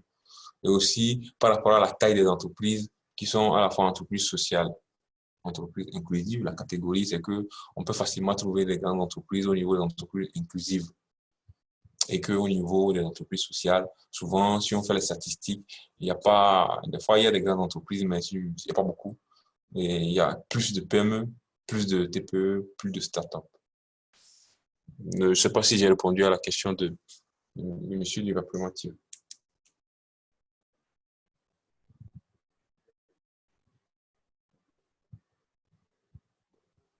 Il va réagir certainement s'il il va nous écrire. Il y a également une autre question.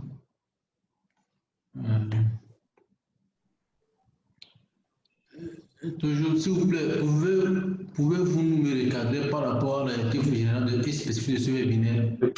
Victor, please, I have session now and I will call you after Bon. half time. Comme je l'ai dit, nous sommes en train de travailler sur une thématique Et par rapport à la promotion de cette thématique, nous avons un plan d'action de 3 ans, donc 2021-2023. Donc, pour mettre en œuvre les activités ou bien les axes inclus dans ce plan d'action, nous avons besoin de tout le monde. Et si vous avez besoin de tout le monde, il faudrait les expliquer en détail sur ce que vous travaillez. Donc, c'est la raison pour laquelle nous avons essayé d'organiser des séries de webinaires pour pouvoir expliquer, pour que les gens puissent poser des questions de compréhension, pour qu'on puisse essayer de lever les équivoques par rapport à la thématique et afin de mieux faire chemin ensemble. Donc, c'est la raison pour laquelle ces webinaires sont organisés. Donc, je pense que j'ai essayé d'apporter une petite réponse là-dessus. Après, c'est M. Daniel Peta qui dit, s'il vous plaît, M. Poula, pouvez-vous nous envoyer l'enregistrement? Oui, oui, bien sûr, la documentation, puis c'est l'enregistrement de toutes les séances, les 5 que nous aurons à faire. Donc voilà, c'est en cours de traitement, donc on vous les mettra à disposition la semaine prochaine. Une autre question, vous avez parlé de l'amorçage start-up et autres. C'est de cela que je voudrais parler en parlant des différentes étapes. Ah, c'est notre collègue de la primature qui précise. Ah, voilà. C'est pour cela que j'ai posé la question, en fait. Voilà. Tu vois. C'est moi qui. Donc, il dit, bon, mais quand même, merci pour tout ce que vous avez donné. Mais quand même, on peut quand même les différentes étapes. L'équipe veut un peu de détails là-dessus. Oui, pas de problème. C'est que en réalité, pour rentrer dans les détails, nous avons l'amorçage, c'est l'idée d'entrepreneuriat, c'est pas encore mis en œuvre et on a l'idée, on a par exemple le plan d'affaires et on pense on réunit des outils, on contacte les organes, par exemple au Togo, éventuellement, si c'est entrepreneur des jeunes, on va voir l'ANPE, ainsi de suite. Et on demande de faire un modèle d'affaires, un plan d'affaires, je pense, c'est ça. Et voilà. Donc, c'est qu'il y a des démarches en cours. Ensuite, après, on constitue l'entreprise, son plan d'affaires est validé. Et on a, par exemple, une possibilité de lancer l'entreprise, c'est-à-dire qu'on a un fonds de démarrage et on a éventuellement un fonds d'appui qui va venir, par exemple le FAEJ, c'est un exemple, et là, on se constitue alors à une étape de start-up, on fait la démarche, on fait les démarches administratives, on a le nom de l'entreprise, et ainsi de suite. Tout est là et on a notre activité, on a un marché, ainsi de suite. Et ensuite, on procède au lancement des activités. C'est la troisième étape. On fait le lancement de l'activité, on fait de proximité pour pouvoir faire connaître son produit avec tout ce que vous savez et pour pouvoir écouler son produit éventuellement. Et ensuite, nous avons la phase de croissance. C'est qu'une fois qu'on fait le lancement, on cherche à s'installer, on cherche à diversifier éventuellement ou à grandir. Et là, on passe à l'étape de la croissance. Et après, on a la croissance, c'est la quatrième étape. Et puis, on passe, après, on a plus d'expérience, on diversifie, on adapte, on voit son chiffre d'affaires plus élevé et on devient plus mature. On vient à l'étape de maturité. Donc, ça, ce sont les 5 étapes pour une entreprise sociale. C'est l'amorçage, les startups, le lancement, la croissance et la maturité. Je ne sais pas si c'est clair. Ouais, je pense que il va réagir dans le groupe. Voilà, c'est fini avec les questions qui sont dans le chat. nous pouvons, si vous avez encore des questions, nous sommes à 16h38, il nous reste encore 12 minutes à passer. 22 minutes à passer ensemble. Nous avons encore un peu de temps pour prendre une ou deux questions. Oui, j'ai une question, s'il vous plaît. D'accord, allez-y, M. Chikten. Activez votre micro. Je l'ai coupé par hasard. Activez le micro, s'il vous plaît, M. Chikten. Voilà, c'est bon. Vous m'entendez maintenant? Oui, c'est bon. OK. Oui, vous m'excusez beaucoup, j'ai pris la séance avec du retard. Mais j'aimerais poser la question par rapport aux opportunités de marché pour ce qui concerne les entreprises sociales. Bon, je vois qu'avec la nouvelle dynamique, cela va susciter de l'émulation, c'est-à-dire beaucoup d'entreprises vont se renforcer pour celles qui existent déjà, mais de nouvelles vont être créées. Mais tous vont produire. C'est vrai que certains vont produire, d'autres vont transformer, d'autres peut-être vont commercialiser. Mais en tout état de cause, l'aboutissement, c'est le marché. Est-ce que dans le plan conçu par vous, M. Nestor, est-ce qu'il est prévu certaines facilités ou bien certaines stratégies pour ouvrir un marché aussi large aux entreprises sociales qui vont être créées dans le pays? Parce que ça doit être un grand défi pour notre pays, pour faire fonctionner effectivement ces entreprises sociales-là. OK. Je ne sais pas si oui. Bon, il faut passer. Tu veux répondre? Oui, je disais que bon, Nestor, c'est un partenaire, il représente un partenaire. La question, est-ce que dans le plan d'action, est-ce qu'il y a un volet explicite comme ça pour pouvoir garantir les marchés? Je pense que c'est au niveau du Togo, à notre niveau, qu'est-ce que nous y pensons en fait, que je voulais partager un peu avec M. Pascal.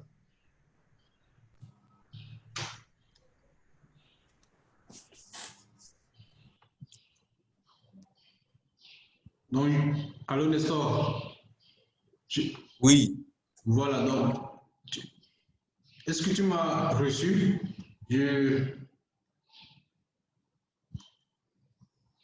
Je propose de répondre à la question. Oui. Reçu quoi? Non, je disais que c'est en interne, au niveau du centre de ressources entrepreneurs sociales, nous sommes en train de travailler à faire émerger des entreprises dont le rôle est de chercher le marché. Parce que oui. Voilà, dont le rôle spécial sera de chercher le marché ou bien de vendre les produits d'entrepreneurs. Parce que, bon, habituellement, ce que nous avons constaté sur le terrain, c'est que l'entrepreneur veut tout faire. Il veut tout faire, là, il a la production, il est dans les réflexions stratégiques et opérationnelles, coordination. Bon, ça, c'est un peu difficile quand même. Nous pensons qu'il faudrait mettre sur place une chaîne. Des gens qui sont là spécifiquement, qui sont connectés, que ce soit sur le plan national, sur le régional ou bien international, pour chercher les opportunités, les marchés, et des gens qui sont là pour produire. Donc, c'est un peu, c'est un coup de réflexion. Parce que ce n'est pas dans le plan d'action de façon spécifique. Bon, Nelson nous dira si je me trompe. Je ne sais pas. Non. J'ai la parole? Oui, tu as la parole. Non, tu ne te trompes pas. Au fait, ça, c'est une autre paire de manches, pas totalement. Mais cette affaire de marché, en réalité, nous avons deux types de marchés. Vous voyez? Nous avons le marché privé et nous avons le marché public. Le marché public, ce n'est pas tout le temps que ça vient. L'entreprise tourne plus sur le marché privé, mais l'entreprise a droit aussi au marché public. La première stratégie pour répondre à M. Chikten, Pascal, c'est que euh, pour le marché public, nous, on veut, au niveau de la régulation, au niveau du cadre juridique, mettre en place un mécanisme qui va profiter au grand nombre d'entreprises. C'est-à-dire que le marché public ne sera pas donné, en ce qui concerne les entreprises sociales, à une seule entreprise, comme ça se fait dans le secteur classique. Donc, une seule entreprise pourrait gagner pour tout avoir seul. Donc, si on fait ça dans l'entrepreneuriat social, ça fausse, en notre avis, la base et de l'essence même de l'entrepreneuriat social. Donc, ça, c'est un travail qui va venir, qu'on va faire bientôt et qui va venir pas longtemps. Voilà, par rapport à la loi. Donc, pour être plus détaillé, pour répondre de façon plus détaillée, ça, c'est la première réponse que je peux donner. La deuxième réponse, je rejoins M. Kola. Ça, c'est une autre paire de manches. C'est pour travailler vraiment sur comment est-ce qu'on peut redynamiser le marché privé. Et ça, si je vous réponds tout de suite qu'on va faire comme ça, on va faire comme ça, c'est pas vrai.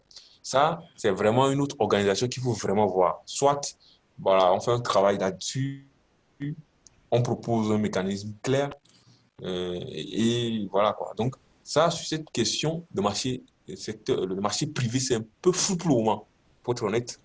C'est-à-dire c'est un peu flou sans un mécanisme clair.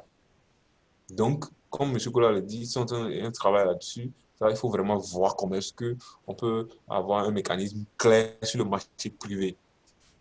Bon, nous, sur le marché public, comme je vous l'ai dit. Ensuite, sur un côté de marché privé, on a prévu toujours, nous, de mettre dans la loi euh, j'ai dit, une possibilité pour les entreprises classiques qui gagnent des marchés, parce que le marché public, c'est une grande partie, c'est pour les entreprises classiques. Hein. Voilà. Et donc, il y a, je pense, plus de 50% dans la réalité. Ou pour d'autres, je ne sais pas. Mais souvent, les entreprises classiques, ils gagnent le marché public. Bon. Mais il y a des grosses entreprises classiques avec qui on doit faire. Donc, on veut prévoir par rapport au code des investissements, par rapport au code général des impôts et au code de marché public et concernant la loi sur les entreprises sociales, on veut prévoir un lien entre les entreprises sociales et les entreprises classiques. Comment? C'est qu'on va prévoir, si j'ai regardé ça dans certaines lois, par exemple, hein, c'est que on a, si vous permettez l'expression, on a imposé aux grandes entreprises de prendre sur certaines questions, sur certaines thématiques, sur certaines activités, les entreprises sociales uniquement. Et qu'on a mis en place un pourcentage. On dit, vous, entreprise classique, vous avez gagné un marché. Maintenant, vous avez le 100% de marché. Vous devez attribuer. Par exemple, j'ai vu ça dans les pays anglophones. Je travaille sur le cadre juridique. J'ai vu Tanzanie, Afrique du Sud, Rwanda, Kenya, où les entreprises classiques sont tenues de donner 15 à 20% de leur marché, qui est à 100%, à une entreprise sociale. Vous voyez? Et qui, euh, au retour, c'est que l'État fait des allègements à l'égard de ces entreprises classiques. C'est-à-dire qu'il y a certaines tâches, par exemple, l'État dit, bon, vous ne payez plus ces tâches-là si vous respectez votre engagement, le fait de donner ces 15% ou 20% de votre marché que vous avez gagné aux entreprises sociales. Vous voyez? C'est un marché, hein? À part le pourcentage de marché public qu'on va prévoir. Et il y a ces possibilités de marché, et ça, c'est assez au marché privé. C'est-à-dire que le fait que l'entreprise classique a gagné son marché dans le domaine public, là, il a son marché maintenant. C'est lui le tributeur, il a le... Voilà. Maintenant, sur le plan privé, il va rétribuer ce marché. Vous voyez, il va le rétribuer et la loi lui impose maintenant qu'il doit obligatoirement ou elle doit obligatoirement céder 15% ou 20%, ça dépendra de son marché aux entreprises sociales. On dira peut-être groupe d'entreprises sociales ou entreprises, ça va dépendre de la thématique. Vous voyez? Si c'est dans le BTP, bon, on va voir, est-ce que nous voulons les entreprises sociales? Si c'est dans la médecine, et si c'est la fabrication des médicaments, si c'est la transformation des produits agricoles, vous avez les industries agroalimentaires, des trucs comme ça. On impose à ce que il y a une partie qui est cédée aux...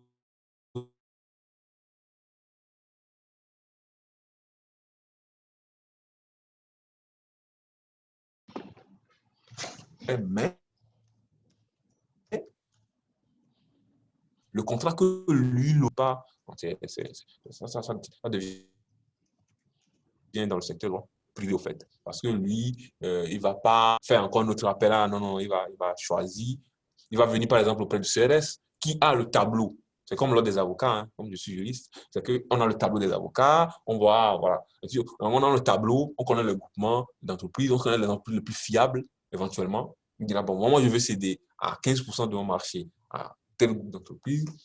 Si on voit qu'on doit faire le challenge, bon, il n'y a pas de problème, on lance une évaluation interne, on regarde, on fait des points, on publie en toute transparence. Et là, on permet aux entreprises d'avoir accès au marché privé comme ça. Vous voyez, donc, c'est des faisceaux d'indices, pas totalement, mais c'est des faisceaux pratiques et concrètes de marché public et privé que les entreprises peuvent avoir. Plus ce que M. Collat disait, où on va éclairer un peu plus, il nous dira après plus de détails. Voilà, j'en ai fini. Je ne sais pas si j'ai été clair, M. Collat, et M. Tiltien Pascal. Oui, oui, c'est très clair. Franchement, je suis satisfait. D'accord. Merci beaucoup. Merci beaucoup, M. Pascal. Merci. Tout doucement, on tend vers la fin de notre séance. Il nous reste encore 11 minutes, si mon chrono, 10 minutes déjà.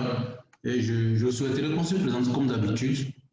Vous pouvez allumer votre caméra, notre prénom, votre seule provenance, et on fera comme ça notre séance très rapidement. Je donne la parole à M. Tilitem déjà pour se présenter. Parce qu'il n'a pas fait quand il a pris la parole.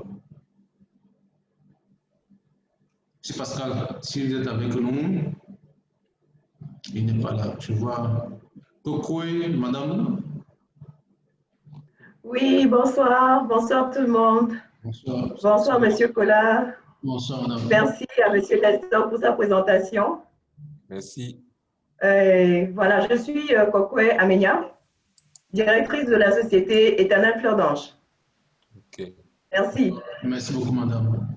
Je vois déjà Moussa. Moussa, c'est... Oui, bon. Madame, allez-y, présentez-vous, s'il vous plaît. Activez votre micro.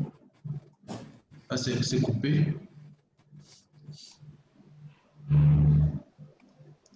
Madame Moussa n'est pas là. Okay. Je vais demander à Tengue. Je ne sais pas si c'est... Ah, Madame Moussa est là. Ok, allez-y, madame, on vous écoute rapidement.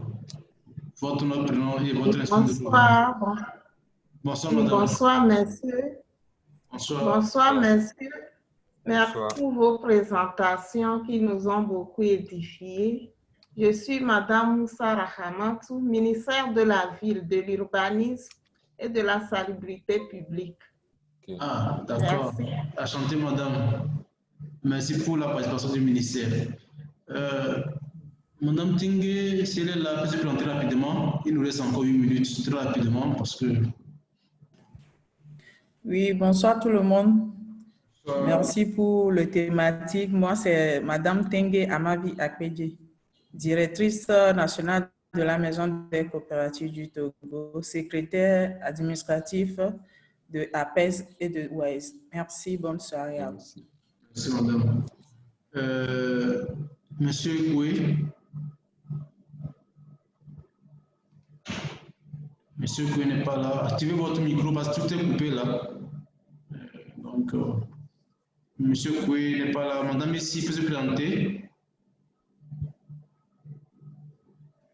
Nous avons deux ici. Bon, madame ici, là où je vois ici, là, elle peut se présenter. Elle n'est pas là aussi. Je vois là où c'est admin. Ah, madame ici, elle est venue. Oui, rapidement, madame, présentez-vous. Nous sommes dans la présentation. Ouais. Je suis Essie Digo. Je travaille pour Plan International Togo. Merci. D'accord, merci beaucoup, madame, pour votre participation. Admin, c'est la personne qui n'a pas mis son nom. Si elle peut se présenter rapidement. Nous sommes à la fin de notre séance. Comme d'habitude, on se présente pour faire connaissance et avant de clôturer la séance. Admin n'est pas là avec nous. Je vais peut-être intervenir avant. Ah oui, vous pouvez aller, ouais. Donc, je suis la deuxième SI du groupe, SI sous les Dourchbar. Je suis en charge de la communication, du plaidoyer et du partenariat avec le secteur privé à l'UNICEF. Merci beaucoup de m'avoir permis de participer à cette très intéressante rencontre. Merci beaucoup, madame. Et je vois Nestor qui sourit là-bas. Je ne sais pas qu'est-ce que vous avez. Bon, parce que bon, je sais que madame Messi UNICEF, UNICEF travaille beaucoup sur la thématique de la RSE. Donc, la RSE, c'est aussi avec les entreprises inclusives. Nestor, si je me trompe. Donc, c'est. Oui, c'est madame Messi qui va nous répondre parce que c'est elle qui travaille avec les entreprises. Madame Messi, est-ce que vous travaillez avec les entreprises inclusives? C'est vrai. Pour voir le travail des enfants, tout ça, je pense peut-être. Elle va nous répondre peut-être. Si je dois prendre la définition stricto sensu telle que vous l'avez donnée, je dirais non. OK. Par contre, nous essayons quand même de renforcer les capacités de nos différents partenaires pour qu'ils puissent atteindre ce niveau. OK. Merci. Merci beaucoup, madame, pour la participation de l'UNICEF également. Monsieur Kiliou, là. Ah, monsieur Kiliou n'est pas, voilà, il est là. Donc, présentez-vous votre nom, prénom, votre région de provenance.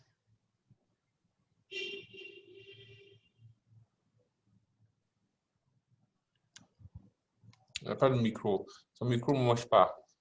Le micro ne marche pas. Il faut nous laisser un message, monsieur Kiliou. Oh, monsieur Kiliou, il vient de la direction de la protection sociale. Donc, on continue. Anatoly Kokou. Ouais. Voilà, merci beaucoup. Je suis Anatoly Kokou du ministère de l'Agriculture. D'accord, merci beaucoup pour la participation. Yolou. Yolou. Activez votre micro, s'il vous plaît, si vous êtes là. En attendant, dans la parole à M. Senam, ANVT. M. Senam, ANVT, n'est pas là également. M. Dossa. Oui. Voilà. Je suis M. Dossa Kafoumarigan. Je suis le directeur général de l'Union des chambres régionales de métiers du Togo. Ah, enchanté. Merci beaucoup pour la participation du CRM. Oui, j'ai eu des problèmes de connexion. Je n'ai pas suivi de bout en bout la session, mais j'espère qu'on aura la documentation par mail. Tout à fait, oui. La documentation sera partagée avec nous la semaine prochaine. D'accord, merci. Merci beaucoup. Merci bien. Monsieur Daniel Noukea.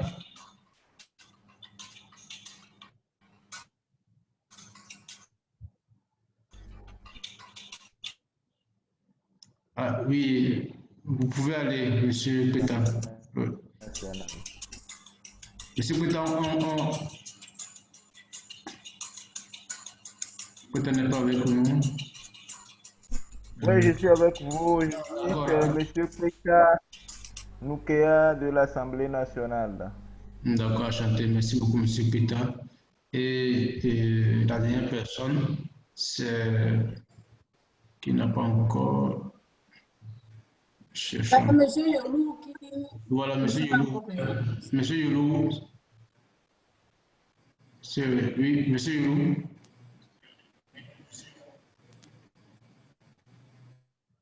Il n'est pas toujours avec nous.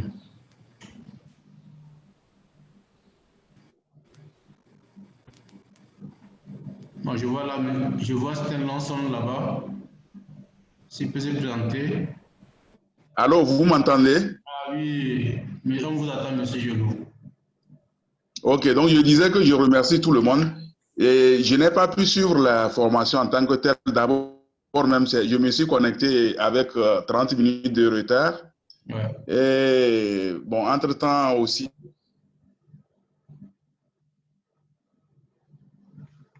je pense que ça m'aidera. Donc, sinon, le peu que j'ai suivi, j'ai apprécié la formation.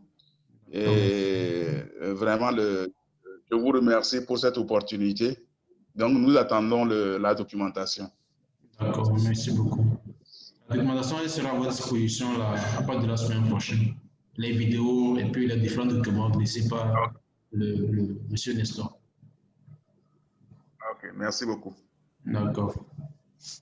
Monsieur Yolou n'a pas dit il vient de quel service il vient. Oui, moi je viens de la NVT. NVT, d'accord, ok. Merci pour votre participation à vous tous. Nous sommes arrivés à la fin de notre séance. Il reste encore quelques secondes. Je tiens à vous dire un grand merci pour votre participation. Merci à M. Nestor pour tout le temps qu'il consacre à cette série de webinaires. La dernière étape, c'est pour le samedi. Je pense que c'est le samedi de 15h à 17h pour faire un peu le point également. S'il y a des recommandations à formuler, puis bon, on finira comme ça avec l'institution. Donc, je vous dis merci et une très belle soirée à vous. On se dit à très bientôt. Bye bye. À bientôt. Bye.